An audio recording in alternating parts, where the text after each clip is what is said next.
do you feel like you're somewhat blessed to be able to rise above the material things in life and work towards your goal? Word blessed is true. And I never forget chapter Al-Qasas in Quran, the stories, verse, if my memory is correct, 68 or 64, when Allah subhanahu wa ta'ala said, Allah subhanahu wa ta'ala create and He choose. And I used to look at that verse and cry. Allah create and He choose. And I used to cry to Allah and said, please choose me. Choose me to be for you. Choose me to be a producer for you. Don't make me belong to material life. Don't make me a slave of this dunya and the material life. Oh Allah, please, I beg you, take me out from the slavery of all the material life to the reality of and the beauty of your slave to you, Ya Allah. I keep begging Allah for that for years. And I believe if you are sincere, honest, and you want something, Allah will give it to you, good or bad. But the lucky one, the happy one, the blessed one, the one who leaves this dunya, and he died with a legacy to make this earth witness to him, not against him.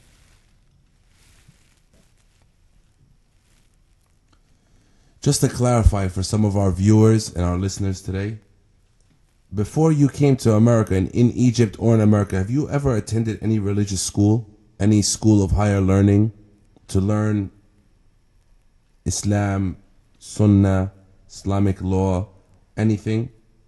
Never. Because in my time, the majority of Egyptian at this time was really bye-bye. We grew up in a time religion was not a part of our life.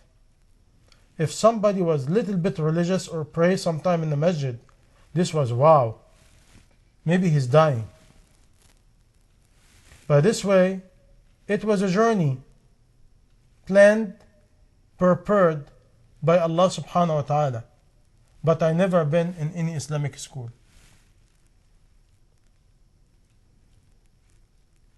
Forgive me for this question, but I have to ask. If you were stuck on an island with one person, who would it be? If you're stuck in an island with one person, only one? Only one. Now or before? The question's open.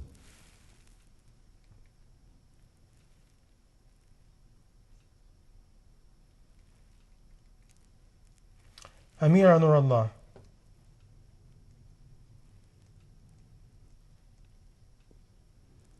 My answer to that would be why.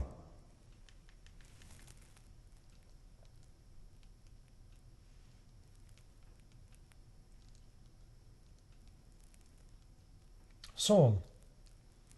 I always attracted to a certain soul.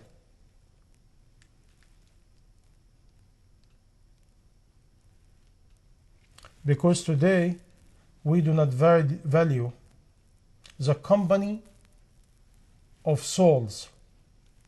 Before we accompany each other physically, we accompany each other spiritually.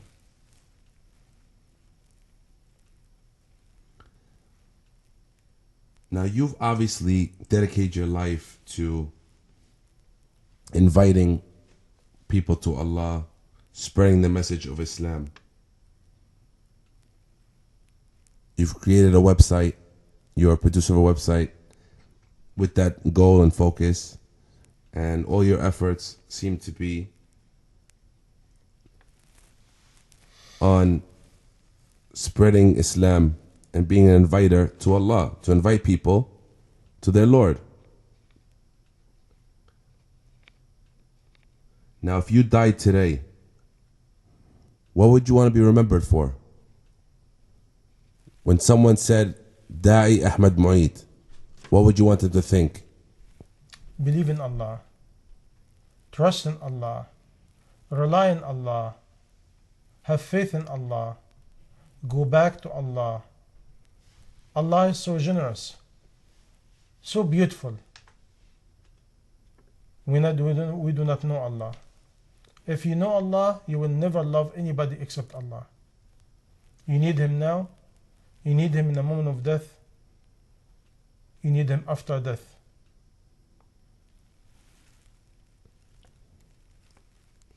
Now, I've seen you give many speeches, produce many DVDs, in all your efforts of spreading Islam.